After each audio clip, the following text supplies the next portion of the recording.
రేపు మనం డిస్కస్ చేయబోయే టాపిక్ సింధు నాగరికత, ఇండస్ సివిలైజేషన్. దీని నుంచి మనకి గ్రూప్ 2లో 2 to 3 మార్క్స్ వస్తాయి. ఫర్ ఎగ్జాంపుల్, అసలు మన దేశానికి ఒక నాగరికత ఉంది. ప్రపంచంలో మనకి ఫస్ట్ నాగరికత చైనా, ఈజిప్ట్, మెసోపొటేమియా అనుకునే వాళ్ళం. కానీ మన దేశంలో కూడా నాగరికత ఒకటి ఉందని చెప్పేసి మన 1921లో హరప్ప నాగరికత బయటపడినంత వరకు తెలియదు. హరప్ప అయితే ఏమైంది, మనము ఎప్పుడు మనకి 1500లో బయటపడిన 1500 BCలో బయటపడిన ఆర్య నాగరికత ఫస్ట్ నాగరికత అనుకునేవాళ్ళం. కానీ 1921లో హరప్ప నాగరికత బయటపడిన తర్వాత ఓహో, మన దేశంలో కూడా ఒక నాగరికత ఉంది అనేసి ఒక అవగాహన వచ్చిందనమాట. అయితే ఏమైంది, ఇప్పుడు మనం చెప్పుకున్నాం కదా, దీనికి ముందు మనకి ఏంటి సమకాలిక నాగరికతలు అంటే 3 నాగరికతలు వస్తాయి. చైనా అండ్ ఈజిప్ట్ అండ్ మెసోపొటేమియా నాగరికతలు అనమాట. అయితే చైనా నాగరికత ఎల్లో రివర్, దీన్నే ఎల్లో రివర్ని అక్కడ చైనా ఆఫ్ శారో అంటే చైనా దుఃఖదాయని పిలుస్తారనమాట. హోయంగహో నదిని కూడా అంటాం. ఈజిప్ట్ అంటే నైలు నది. ఓకే, మెసోపొటేమియా అంటే ప్రజెంట్ ఉన్న ఇరాక్. అయితే ఇదే నది కింద మెసోపొటేమియా యూఫ్రటీస్ అండ్ టైగ్రిస్ అనే నదుల దగ్గర ఉందన్నమాట. అంటే మనం చూసుకుంటే నదీ వ్యవస్థ దగ్గర, నదీ తీరంలోనే మనకు మొదటిసారిగా ఈ సివిలైజేషన్ అనేది ఏర్పడింది. సివిలైజేషన్ అంటే ఒక జీవన విధానం అని అర్థం అనమాట.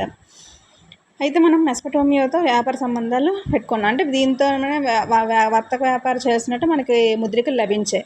ఓకే, నెక్స్ట్ చూసుకుంటే ఇప్పుడు సమకాలీన నాగరికతలు అయిపోయాయి. అసలు సింధు నాగరికత అని పేరు ఎందుకు పెట్టారు? ఫస్ట్ దీని కాలం అంటే భిన్న అభిప్రాయాలు ఉన్నాయి, కరెక్ట్గా తెలీదు.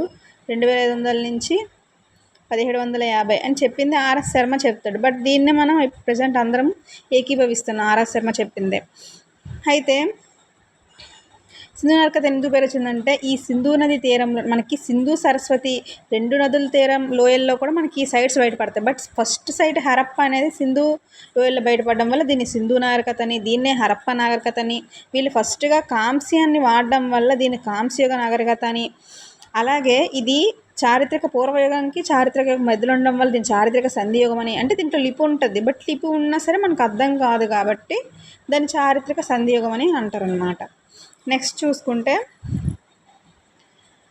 మనకి ఇది మన దేశంలో మొట్టమొదటి నాగరికత సింధు నాగరికత. నెక్స్ట్ దీని యొక్క వైశాల్యం చూసుకుంటే, అంటే విస్తీర్ణం చూసుకుంటే 13 లక్షల చదరపు కిలోమీటర్ల విస్తీర్ణం ఉంటుంది. అంటే ఈ చెప్పిన 3 నాగరికతల కంటే ఎక్కువ అనమాట. 13 లక్షల చదరపు కిలోమీటర్ల విస్తీర్ణం ఉంటుంది. ఉత్తరాన మనకి మాండా, దక్షిణాన దైమాబాద్, తూర్పున అలంగీర్పూర్, పశ్చిమాన సుత్కజండర్ ప్రాంతాలు ఉంటాయి. ఇదేంటి, చేనాబ్ నది. ఇక్కడ జమ్మూ కాశ్మీర్ ఉత్తరాన సరిహద్దు జమ్మూ కాశ్మీర్, మాండా చేనాబ్ నది ఒడ్డున ఉంటుంది. చేనాబ్ అనేది సట్లెజ్ నది ఉపనది. దక్షిణాన దైమాబాద్, ఇక్కడ ఏ నది ఉంటుంది, గోదావరి యొక్క ఉపనది ప్రవర నది ఉంటుంది. అలంగీర్పూర్ దగ్గర యమునా నది యొక్క ఉపనది హిందన్ దగ్గర ఉంటుంది. సుత్కజండర్ దస్త్ నది దగ్గర ఉంటుంది అనమాట. ఈ విధంగా డివైడ్ అవుతుంది. ఓకే, ఇవి సరిహద్దులు. ఇది త్రిభుజాకారంలో ఉంటుందన్నమాట. హరప్ప ఇది పంజాబ్ రాష్ట్రం, మనకి రావి నది తీరంలో ఉంటుంది, బట్ ఇది పాకిస్తాన్. ఓకే, ఇక్కడ మనం చూసుకుంటే నెక్స్ట్ ఇక్కడ ఇప్పుడు వైశాల్యం చూసుకున్నాం. నెక్స్ట్ ఇంకేంటి, అసలు వీళ్ళు ఏ జాతి వారు అని చూసుకుంటే వీళ్ళు ద్రవిడియన్ జాతి. ఎక్కువ ప్రజలు దీంట్లో ద్రవిడియన్ జాతి వాళ్ళు ఉన్నారు. వీళ్ళు ఏ భాష, ద్రవిడియన్ ఎందుకు వచ్చిందంటే వీళ్ళు ద్రావిడ భాష మాట్లాడదు కూడా ద్రవిడియన్ వచ్చింది. వీళ్ళు యాక్చువల్గా జాతి అంటే మెడిటేరియన్ జాతి. ఓకే, మెడిటేరియన్ జాతి. నెక్స్ట్ చూసుకుంటే ప్రోటో ఆస్ట్రాయిడ్,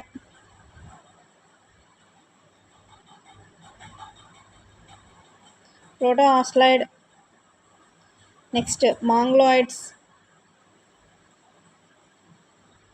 ఆల్ఫినాయిడ్స్. ప్రోటో ఆస్ట్రాయిడ్స్ అని, మాంగ్లోయిడ్స్ అని దేన్ని అంటామంటే, మనకి మొహంజదారోలో మనకి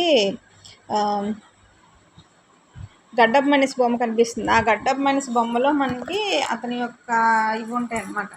ఈ మంగళూరు జాతి లక్షణం ఉంటాయి. గడ్డపు మనిషి మొహంజదారో దేంతో స్టేట్ అయితే తయారు చేసింది, మంగళూర్స్. ప్రోటో ఆస్ట్రాయిడ్స్ అంటే మనకి నాటికత నగ్నంగా ఉండే, ఇది కూడా మొహంజదారో నగ్నంగా ఉండే నాటికత విగ్రహం దొరుకుతుంది. దాని ద్వారా ప్రోటో ఆస్ట్రాయిడ్స్ అంటాం. ఆల్ఫినాయిడ్స్ అంటే అక్కడ దొరికిన అవశేషాలు పెట్టనమాట. నెక్స్ట్ చూసుకుంటే కొన్ని సైట్స్ గురించి చెప్దాం. హరప్ప, ఫస్ట్ మనకి హరప్ప అని చెప్పాము. హరప్ప 1921లో చేశారు. ఇది మనకి ఏ నది ఒడ్డు పక్కన ఉంది? రావి నది. ఇది కూడా సింధు నది యొక్క ఉపనది అన్నమాట.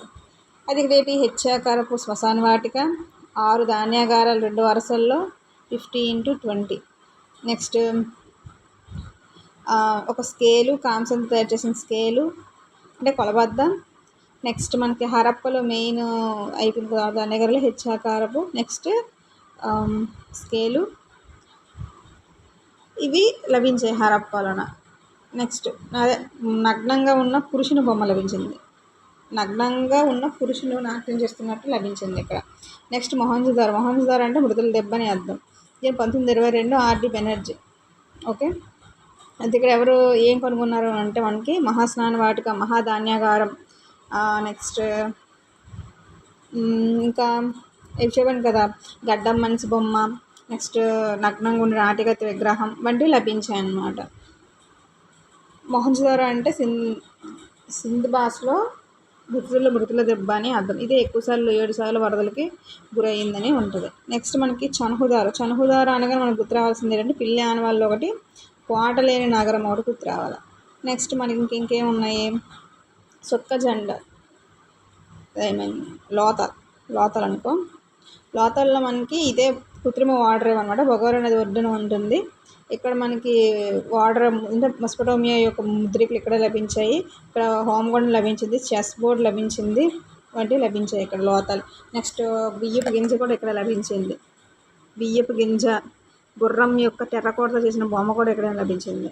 ఓకే, ఇది మనకి కొన్ని సైట్స్ గురించి, ఇంపార్టెంట్ సైట్స్ గురించి. నెక్స్ట్ చూసుకుంటే మనకి వీళ్ళ యొక్క ఆర్థిక విధానం చూసుకుంటే వ్యవసాయ ఆధార ఆర్థిక విధానం. నెక్స్ట్ వీళ్ళు బార్లీను, గోధుమ ఎక్కువగా పండించేవారు. పండ్లు, కూరగాయలు కూడా పండించేవారు. ఆహార ధాన్యాలు అంటే ఈ 2 వస్తాయి. నాగలిని కూడా ఉపయోగించారు. నాగలిని టెర్రకోటతో చేసిన నాగలి బన్వాలి. దున్నిన భూమి మనకి కాళీబంగంలో దొరికింది. కాళీబంగం అంటే హోమగుండంలో ప్రసిద్ధి, అది కూడా తెలిసింది. అలాంటి గాజులు అని అర్థం. నెక్స్ట్ ఇప్పుడు వరి పెద్దగా పండించడానికి 2 ప్లేసులు దొరికింది. రంగపూర్ వరి పట్టును, లోతలు వరి గింజ. అది ప్రధాన ఆహార పంట కాదు, పండించారు కొంతవరకు, ఎగుమతి చేసేంత పండించలేదు. నెక్స్ట్ వ్యవసాయ ఆధార చేతివృత్తుల వారు కూడా ఉండేవారు ఈ కాలంలో. నెక్స్ట్ వీళ్ళ యొక్క సామాజిక వ్యవస్థ చూసుకుంటే కుల వ్యవస్థ అనేది ఆవిర్భవించలేదు. కాకపోతే సంపద ఆధారంగా ఎగువ దిగువ నగరాలుగా డివైడ్ చేశారు. అయితే ఎగువ నగరంలో డబ్బున్నోళ్ళు ఉండేవారు. ఎగువ నగరంలో డబ్బున్నోళ్ళు ఇలా పాడు కట్టుకుని ఉండేవారు. ఇంకో పక్కన దిగువ నగరం వాళ్ళు ఉండేవాళ్ళు అండి. ఇది దిగువ నగరం. వరదలు ఉండగో కొట్టుకెళ్ళిపోయేవారు. నెక్స్ట్ సామాన్య వ్యవస్థలు మాతృదేవత, మతం పరంగా చూసుకుంటూ మాతృదేవతను ఎక్కువ పెంచారు. ఎందుకంటే మనకు మొహంజదారోలో మాత్రమే మనకి పశుపతి మహాదేవుడి ముద్రిక దొరికింది. పశుపతి మహాదేవుడి ముద్రిక అంటే ఇలా ఉంటుందా? ఈ పశుపతి మహాదేవుడి ముద్రిక ఉందనుకో, టోపీ ఉంటుంది. ఫస్ట్ టోపీ, 2 కొమ్ములతో టోపీ ఉంటుంది. ఇక్కడ 6 బొమ్మలు ఉంటాయి. అయితే కిందన 2 జింకలు ఉంటాయి. ఇక్కడ 2 జింకలు ఉంటాయి, ఇక్కడ 2 జంతువులు, ఇక్కడ జింకలు. పులి గడం వైపు ఉంటాయి, ఖడ్గమృగం దున్నపోతు కుడి వైపు ఉంటాయి. ఇతనికి 3 తలలు ఉంటాయి. ఈ విధంగా పశుపతి మహాదేవుడు దొరికాడు. అంటే పురుషదేవుని కూడా పూజించారు, బట్ స్త్రీ దేవతను పూజించే అంతగా పూజించలేదు. మిగతా సమాచారం